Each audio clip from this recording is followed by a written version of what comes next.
আপনার হাটের চমৎচা এই হাট আমার বাপে কে ফেলেছে। হ্যাঁ, তোমার বাপে হাট খেয়ে ফেলাইছে নাকি হাটে তোমার বাপ রেখেছে? ওই আমার বাপ নেই তো, মরে গেছে। আরে তোমার আব্বা হার্ট অ্যাটাকে মরছে, আমি কোন রকম বাইচে রয়েছি 3টা রিং পইরা। কাকু আপনার চরিত্র তো খারাপ কেন? আপনি 3টা রিং পরিয়েছেন। এটা কি মন কথা কও? এটা চরিত্রে খারাপের কি হইলো? রিং এর সাথে চরিত্র কি হইলো?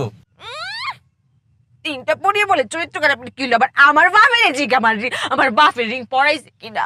আমার বাপে একটা রিং পরিয়েছিল যখন আমার মাকে দেখতে গেছিল না, পছন্দ করে একটা রিং পরিয়ে এসেছে।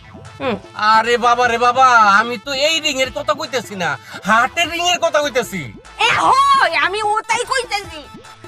ওই হাটের রিংই তো আমরা কিশোরগঞ্জ ভিটামিন বাজারে যে হাট বসে না সপ্তাহে একবার মঙ্গলবার করে, হাট থেকে বেচে বেচে হাটের রিংই কিনেছে, রাস্তার রিং কিনছে না। আরে আমি কি কই আর কি বুঝি, আল্লাহ রে আল্লাহ। হায় হায় রে।